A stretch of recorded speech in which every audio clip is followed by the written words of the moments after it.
The forest was unusually quiet that morning, the kind of silence that settles only after a long night of wind and distant howls.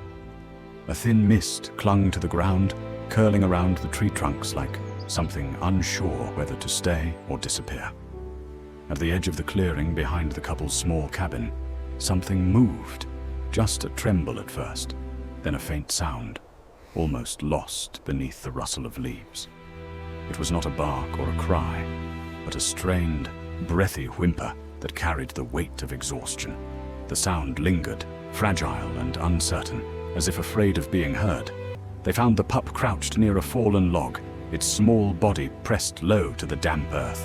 Its fur was matted with mud and pine needles. The color, a muted gray-brown that blended too easily into the forest floor. One eye was half closed, rimmed red from cold or infection, and its ribs showed faintly beneath its thin coat when it breathed. The pup did not run when they approached.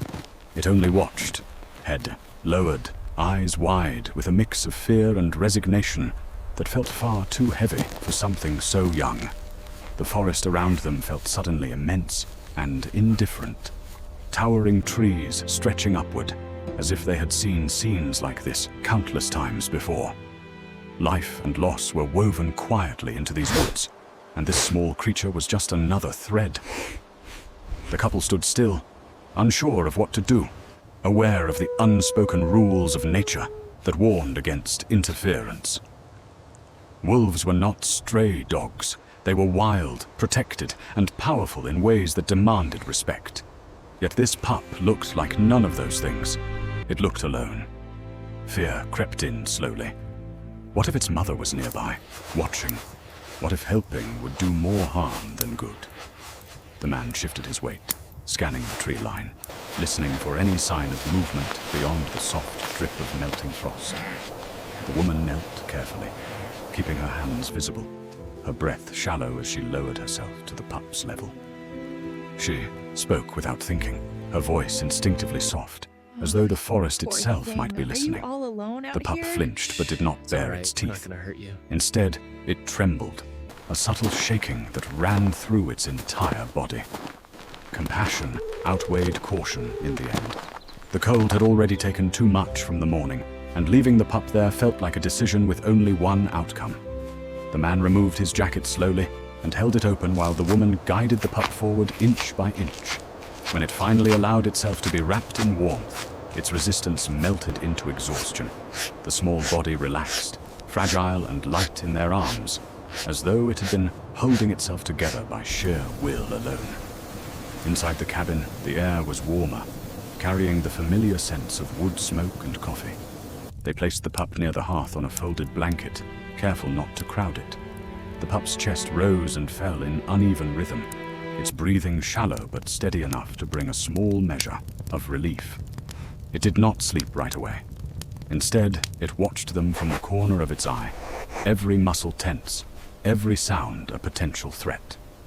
The couple moved quietly, deliberately, aware that trust was not something that could be rushed. The first night passed slowly.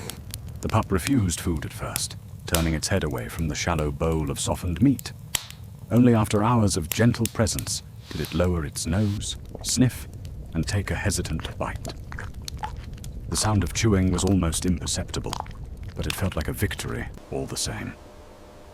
Later, when sleep finally came, it was restless and shallow, punctuated by soft twitches and muffled whines that suggested dreams far more complicated than they should have been. Days settled into a cautious rhythm. Morning light filtered through the cabin windows, warming the floor where the pup now chose to rest.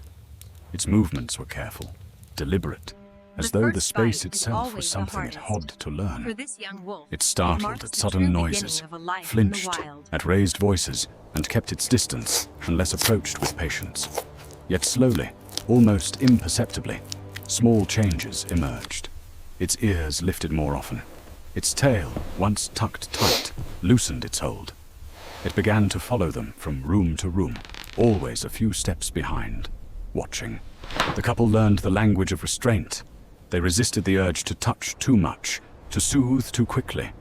Instead, they let the pup set the pace.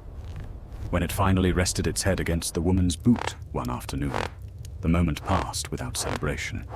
It was acknowledged only with stillness, with the understanding that trust was built in quiet increments.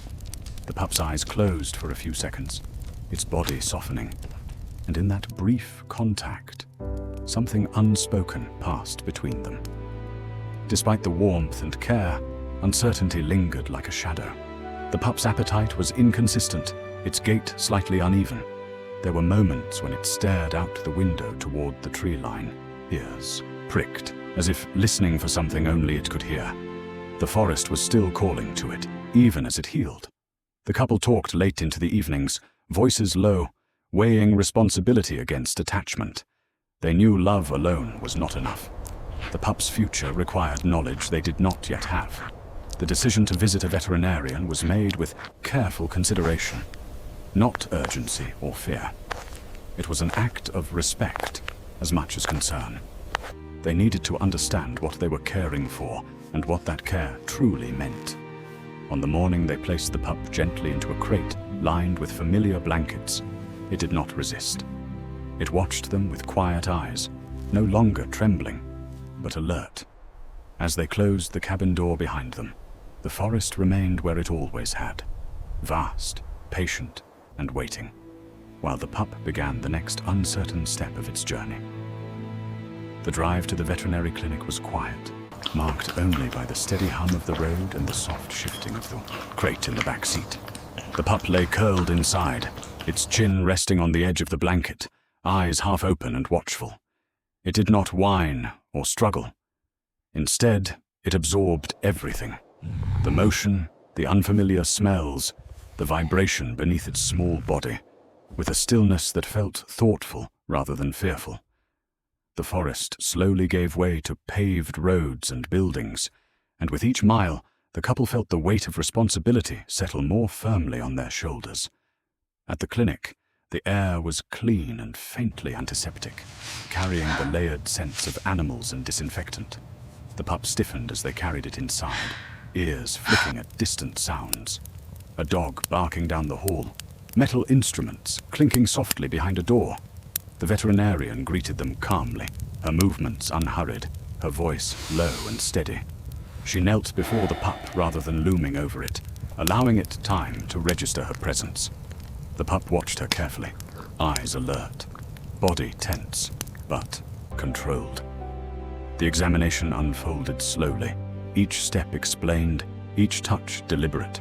The vet noted the pup's size, its bone structure, the shape of its muzzle and the set of its ears. She observed how it held itself, how its gaze lingered on movement rather than sound. There was nothing alarming in her demeanor, only curiosity guided by experience. He's worn himself out. She commented on the pup's resilience, on how well it had responded to care so far. Yet there was also something else in her tone, a quiet consideration that suggested layers beneath the surface. As she listened to the pup's heartbeat and checked its eyes, she asked questions about where it had been found, how it behaved, how it reacted to touch and space. The couple answered honestly, sharing their observations, their uncertainties, the way the pup seemed both cautious and deeply aware. The vet nodded, absorbing the information, her focus shifting from concern to understanding. She did not rush to conclusions. Instead, she suggested a DNA test as a practical step, not a dramatic one, explaining that it would help determine the pup's lineage and guide decisions about its care. The blood draw was quick and gentle.